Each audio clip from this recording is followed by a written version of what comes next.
Olá amigos, no vídeo de hoje vamos assistir um resumo sobre o trabalho dos cães de resgate e de salvamento do Corpo de Bombeiros do Estado de São Paulo, no maior acidente de trabalho do Brasil em perdas de vidas e o segundo maior desastre industrial do século, o rompimento da barragem em Brumadinho, que aconteceu no dia 25 de janeiro de 2019, que resultou na morte de 259 pessoas e no desaparecimento de outras 11. Vocês irão ver imagens que nunca foram mostradas.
Por este ângulo, podemos ver pessoas que estavam trabalhando e foram surpreendidas no momento do rompimento da barragem e não tiveram uma rota de fuga.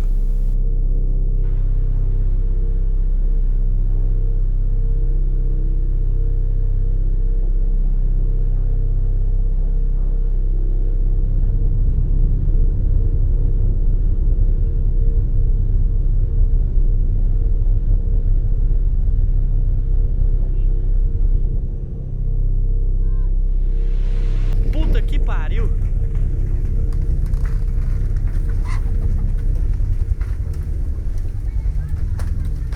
Nossa senhora! Ô pai, cadê o padrão? Você viu o padrão? Olha!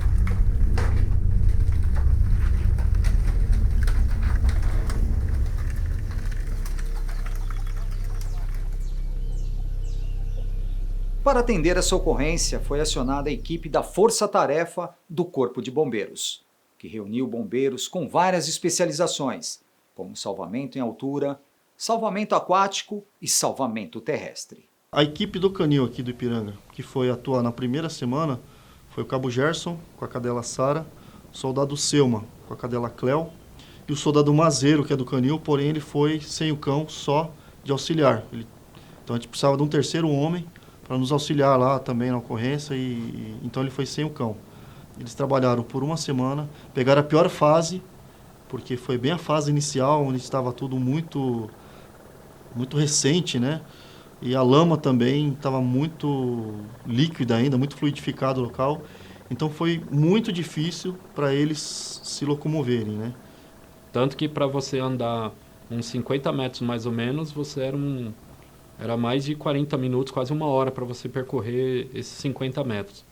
Porque quando a gente pisava na lama, por exemplo, a gente andava com os galhos de árvore, né? Que você cortava lá para poder, o que a gente chama de bengala de cego. Então você ia com a bengala, né? Colocando esse galho de árvore nos locais para ver se estava firme o chão, né? E aí a gente pisava com uma perna num lugar que estava firme e quando você ia dar outro passo você acabava afundando. E quando você afundava até a linha da cintura. E quanto mais você se mexia na lama, mais você afundava. Então era como se fosse uma areia movediça. Então aí a gente foi assim aprendendo técnicas, né? A gente achava que sabia lidar com esse tipo de terreno aqui em São Paulo. Só que na verdade a gente fez um curso meio que obrigatório lá.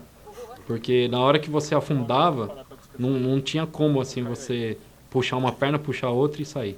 Então o que a gente fazia? A gente jogava o corpo para trás, né, ou para frente, né? Então você debruçava na lama mesmo e aí você ia rastejando para poder sair. Então, nesse de você rastejar, você acabava se esgotando fisicamente, né? Porque era muito cansativo. É você fazendo força o tempo todo. Porque cada vez que você enfiava uma perna no barro, por exemplo, quando você puxava, sua perna parecia que estava pesando uns 200 quilos. Então, aí você tinha que jogar seu corpo e literalmente rastejar na lama. Não tinha como se locomover de outra maneira. E todo deslocamento só foi possível através de aeronaves.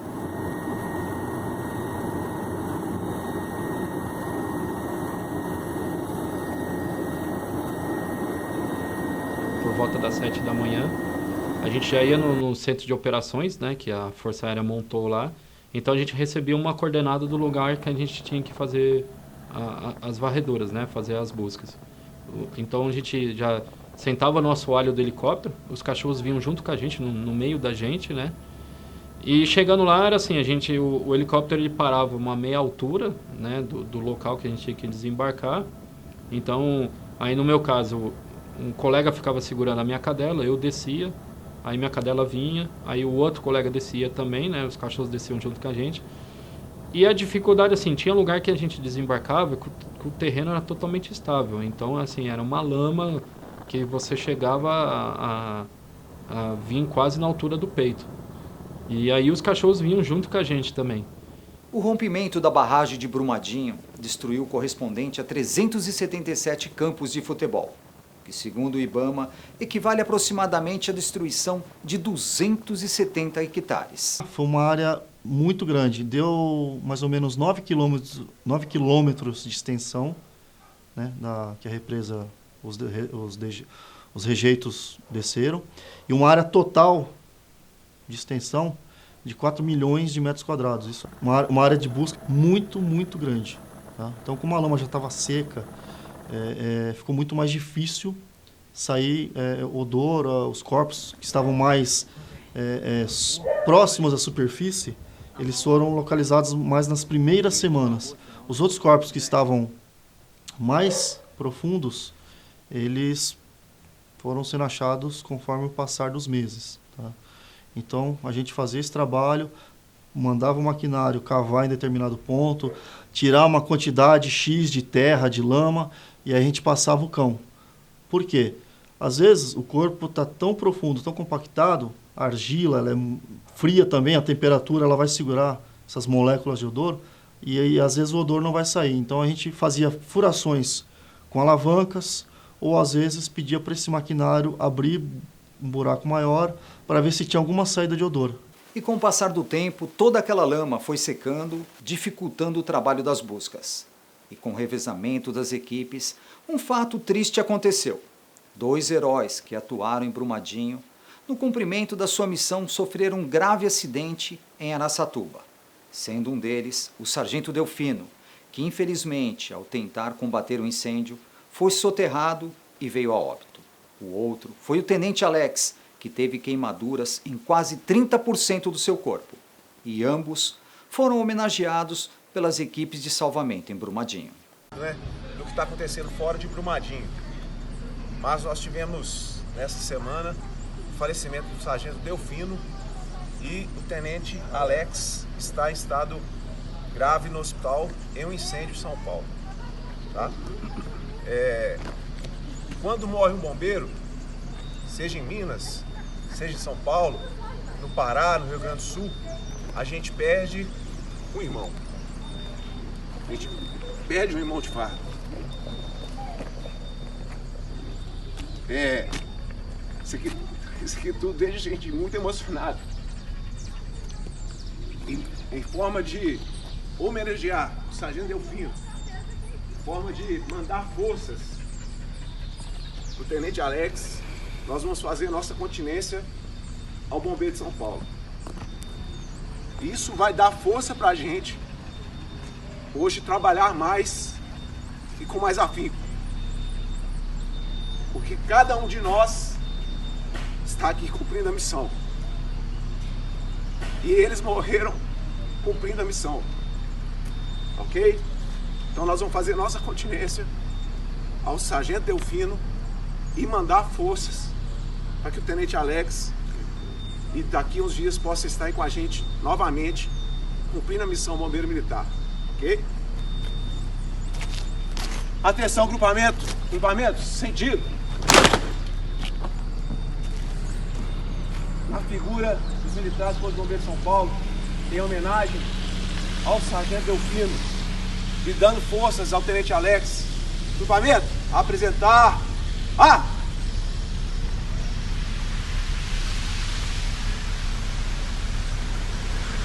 Grupamento, descansar.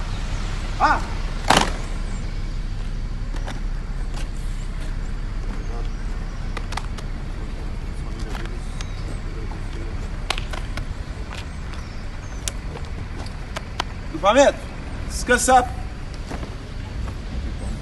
E as buscas continuam. Eu vou aqui fazendo as buscas, hoje é domingo, 14 de abril. Note que nós estamos debaixo da represa, onde foi a que se rompeu. E logo aqui, ó, à esquerda, uma segunda represa, bem em cima de nós, que ainda está intacta. Se Deus me livre essa represa se romper, a gente aqui embaixo não vai ter tempo para nada. Não tem rota de fuga, não vai dar tempo de correr, não tem o que fazer. Estou deixando o cão trabalhar livre. Hoje está um dia não tão quente, deve estar uns 27 graus, pouco vento. Ela está cheirando ali a lâmina d'água ali. Às vezes pode ser algum odor que venha ser trazido aí de alguma parte aí, se é que possa haver algum corpo. Mas eu começo a perceber se o cão fica rodeando esse ponto ou não, porque a água ela pode trazer os odores. A importância do trabalho no Canil no Corpo de Bombeiros, ela se dá pelos seguintes motivos. Nós somos a única unidade em todo o estado de São Paulo onde utilizamos cães de busca e salvamento para localizar vítimas soterradas, sob escombros ou pessoas perdidas em mata. Então é um trabalho muito complexo, muito difícil, muito técnico, e estudos indicam que um cão faz aproximadamente o trabalho de 20 homens. E sem contar o poder olfativo que esses animais têm, né? Que é a ferramenta principal do cão, é o seu olfato. Ele pode detectar o odor dessas pessoas sobre os escombros, sobre a lama, com muita agilidade, muita rapidez. Um ser humano tem cerca de 5 milhões de células olfativas, enquanto os cães possuem de 220 a 300 milhões. Com essa grande diferença, com certeza os cães irão localizar os odores na qual foram treinados. E ele também ajuda a eliminar áreas. Então, se num determinado quadrante de buscas nós passamos os cães várias vezes, eles não demonstrarem interesse e eles forem para outro ponto desse quadrante, praticamente aquela área a gente descartou, né? Lógico que a gente vai fazer uma nova varredura para eliminar todas as dúvidas, mas o cão ele praticamente já vai nos direcionar para os pontos onde estão aquelas vítimas. Então ele vai reduzir o tempo de busca e pode aumentar o tempo de sobrevida dessa vítima. Coisa que é muito difícil, porque essas vítimas de soterramento ou desabamento, as chances delas serem convidas é muito, muito pequena. E às vezes o trabalho do cão ele pode fazer a diferença nesse tipo de ocorrência. E com todo esse trabalho, os cães acabam sofrendo alguns ferimentos e desgastes. E quando são detectados, são encaminhados imediatamente para o atendimento médico veterinário. Os ferimentos mais comuns são ferimentos superficiais, né? Escoriações, arranhões, ou às vezes até alguns cortes mais profundos. No período que acompanhei, pude presenciar como os cães são bem tratados. Diariamente, passam por cuidados médicos veterinários. E se porventura o cão apresentar algum sintoma que dificulte o seu trabalho, ele não fará nenhuma atividade. É importante ressaltar que a última palavra em relação à atividade do cão é do médico veterinário. O nosso centro veterinário é composto pelo ambulatório, né, onde nós realizamos normalmente o atendimento de rotina. Nós temos um centro cirúrgico muito bem equipado, que é composto por bisturi elétrico, é composto por aparelho de anestesia inalatória, nós temos um monitor cardíaco também. Então, praticamente todo o procedimento cirúrgico pode ser realizado aqui mesmo. Nós temos também uma sala de diagnóstico por imagem, na qual nós temos um raio-x adequado para o tamanho dos nossos cães. No centro cirúrgico também, quando necessário, nós utilizamos um ultrassom dentário, que é utilizado para a limpeza de tártaro dos nossos cães. E toda essa estrutura proporciona a esses profissionais detectar a displasia coxo-femoral, que impede o cão de exercer atividade policial. O diagnóstico desse problema sempre é realizado via radiografia, né? Então é um diagnóstico radiológico que vai avaliar diversas alterações que essa articulação pode ter, como alguns ângulos que essa articulação pode apresentar, ou então alguns aspectos já relacionados ao desgaste da articulação, como por exemplo, em casos mais graves, evidências de artrose.